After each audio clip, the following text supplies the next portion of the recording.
বাঙালিদের বেশিরভাগ ঘরেই সকালটা বোধহয় শুরু হয় রুটি দিয়ে। কিছু কিছু ঘরে আবার ভাত দিয়েও শুরু হয়, আবার কিছু ঘরে শুধু চা দিয়ে শুরু হয়। আসসালামু আলাইকুম, শখের টুকিটাকির আজকের ছোট্ট একটি মিনি ব্লগে যথারীতি আপনাদের স্বাগতম। সবাই কেমন আছেন? কোথা থেকে আমার ভিডিও দেখছেন কমেন্ট বক্সে জানাতে ভুলবেন না প্লিজ। তো যাই হোক, যা বলছিলাম, সকালটা শুরু হয় রুটি দিয়ে। কথাটা কেন বললাম যে আমি তো আমার ভিডিও যারা রেগুলার দেখেন তারা তো জানেন যে আমি আসলে রুটি খেতে পারি না বা রুটি ওইভাবে পছন্দ করি না। তো গতকালকের ভিডিওতে কিন্তু আমি দেখিয়েছি যে আমার শ্বশুর এসেছেন গ্রাম থেকে এবং অনেক কিছু নিয়ে এসেছেন, আমার শাশুড়ি সেগুলো পাঠিয়ে দিয়েছেন।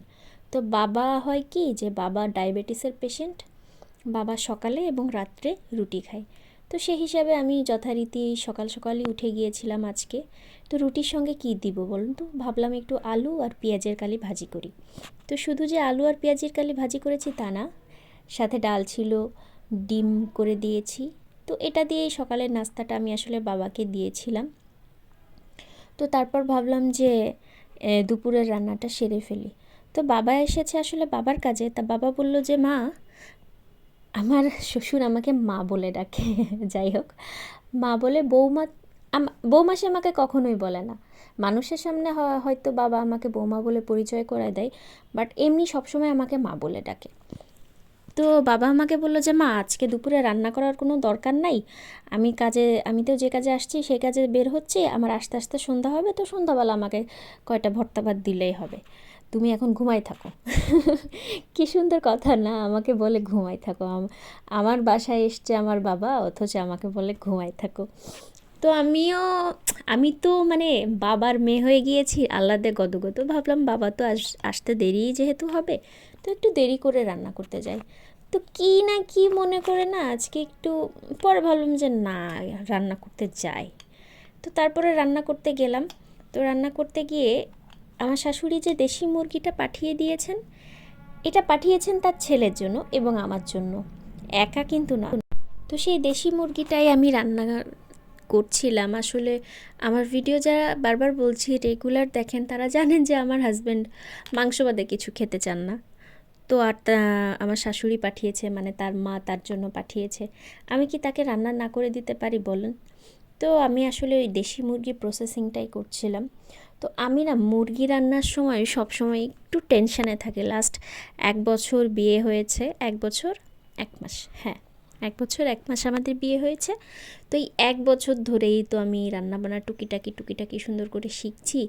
বাট আমার হাতে অন্যান্য রান্না মোটামুটি বেশ ভালো হলেও এই মুরগি রান্নাটা কেন জানি খুব একটা ভালো হতে চায় না।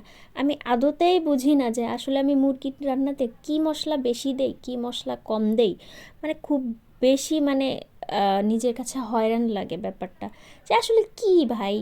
অথচ সেই আমি গরুর মাংস রান্না করলে মানে নিজের ঢোল নিজে পিটাচ্ছি না, বাট আমার হাতে গরুর মাংস রান্না অনেক বেশি ভালো হয়, অনেক বেশি ভালো হয়। অথচ মুরগির মাংস রান্নাটা ঠিক সেই পরিমাণই বাজে হয়। তো এত কিছু চিন্তা করে মানে যেহেতু রান্না বাজে হয় মুরগি রান্না, মানে কেন জানি টেস্ট আসে না হাতে। তো আমার খুব মন খারাপ ছিল, বারবারই মন খারাপ ছিল, টেনশন ছিল। আল্লাহকে বারবার মনে মনে ডাকতেছিলাম যে অ্যাটলিস্ট একটা দিন তো আমার হাতে মুরগি রান্না ভালো হোক। তো আসলে একটা কথা আছে না যে আল্লাহ সবসময় তার বান্দার ডাক শোনে।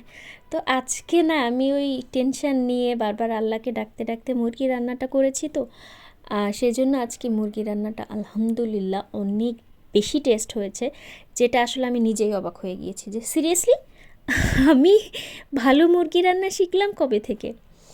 তো আসলে এই রান্নাটার সবথেকে বড় একটা কারণ ছিল যে এটা ছিল দেশি মুরগি, আমার শাশুড়ির হাতে পালা মুরগি। আমার পেজে তো ভিডিওগুলো আছেই, যে আমি যখন গ্রামে যাই আমি আপনাদের দেখিয়েছি যে আমার শাশুড়ির মুরগি আছে, হাঁস আছে, ছাগল আছে। আসলে গ্রামে যারা থাকেন তারা এগুলো নিয়েই ব্যস্ত থাকেন, এগুলো নিয়েই সংসার চলে তাদের।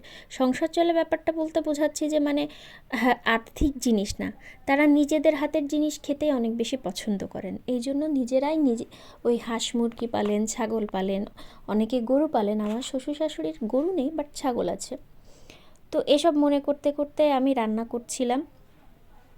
তো রান্না করার মাঝখানে হঠাৎ করে, তো বাবা যেহেতু কাজে গিয়েছে, আমি বাবাকে ইতিমধ্যে 2বার ফোন দিয়েছি, কিন্তু বাবা রিসিভ করে না। আমি ভেবেছি যে বাবা আবার কোথাও হারিয়ে গেল কি না, বা টেনশন হচ্ছিল।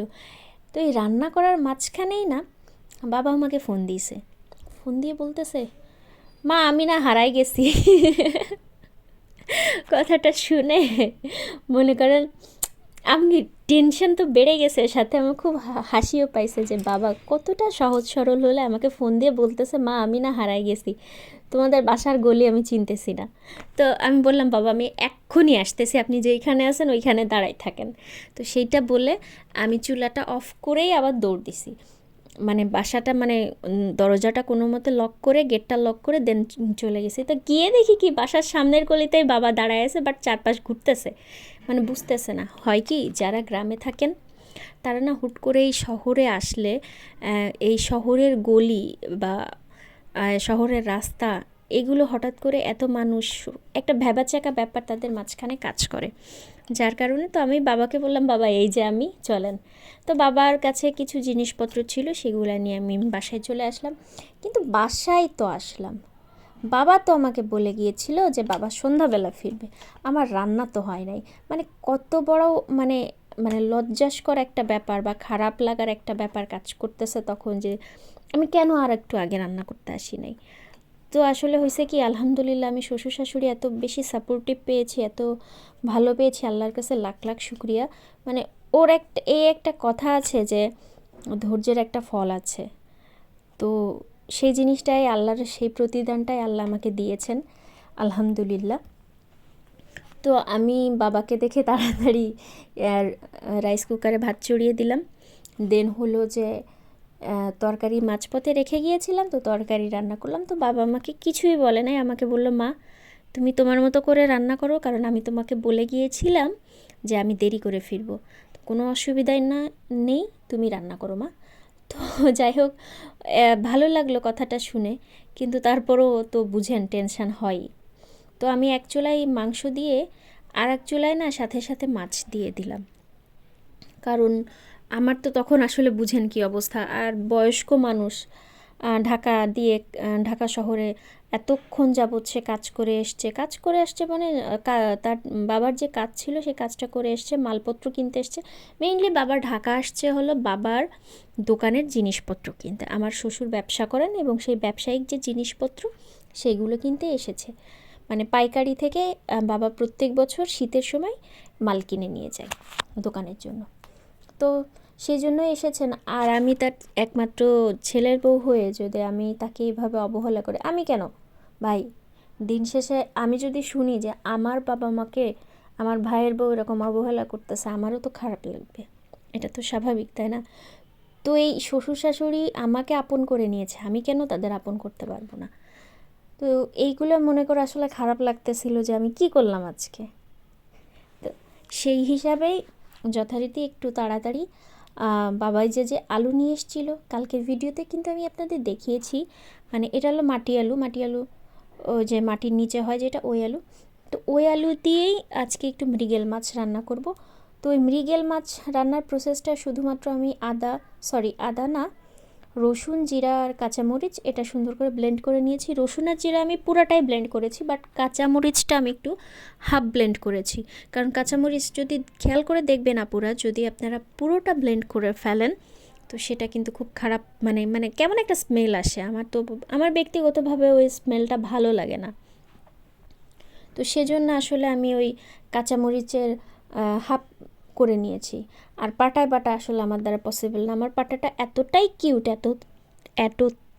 কিউট যে এই পাটাতে না আহামরি অনেক কিছু করা যায় না। আসলে সেই সময় তো অনেক অল্প বয়স ছিল, যখন আমি পড়াশোনার লাইফে যখন অনার্স ফার্স্ট ইয়ারের পড়াশোনার জন্য বাড়ির বাইরে গিয়েছিলাম, তখন আমি ওই পাটাটা কিনেছিলাম, বাট ওই বুঝতে পারি নাই, একা একা কিনেছিলাম, তো কিউট লাগছিল তাই কিনে ফেলছিলাম। তো সেই কারণে কেনা হয়ে গেছিলো, বাট ওই পাটাটায় খুব একটা কাজ করা যায় না। শিলনোড়া, পাটা বা শিলনোড়া আপনারা যে যেটা বলেন। তো এই যে গল্প করতে করতে আমার কিন্তু তরকারি হয়ে গিয়েছে। আর বাবা কিন্তু কষ্ট করে এসে গোসল করে ফ্রেশ হয়ে দেন বসে রয়েছে। আমি যে তার ছেলের বউ এখানে রান্না করে যাচ্ছি, সে কিন্তু আমাকে একটা কথাও বলে নাই। সে আমাকে বলতেছে, মা রান্না করো, আমি খেয়ে এসছি, কিন্তু আমি বাবার মুখ দেখে বুঝছি বাবা খায় নাই। তখন আমাকে বলতেছে, মা আমি যখন খাবার দিতে গেছি তখন বলে, মা তোমার তো দোষ নাই, আমি তো তোমাকে বলে গেছি যে আমি রাত্রে ফিরবো, সন্ধ্যাবেলা ফিরবো, তো সেইখানে তো আসলে তোমার কোনো দোষ নাই। তুমি তো তোমার সময় মতোই আমার কথা শুনে রান্না করতে গেছো দেরি করে, তুমি কোনো অসুবিধা নেই, এটা নিয়ে তুমি চিন্তা করো না। মানে বাবাও আমার মুখ দেখে বুঝে ফেলেছে। তো যাই হোক, কথা বলতে বলতে এই যে দেখেন মাশাল্লাহ আমার মুরগি রান্নাটা আমি প্রথমে বলেছি অনেক বেশি টেস্ট হয়েছিল। আর এই যে বাবার জন্য পেঁয়াজের কালি, মাছের তরকারি, মুরগি আর সালাদ করেছিলাম, এটা দিয়ে বাবাকে আমি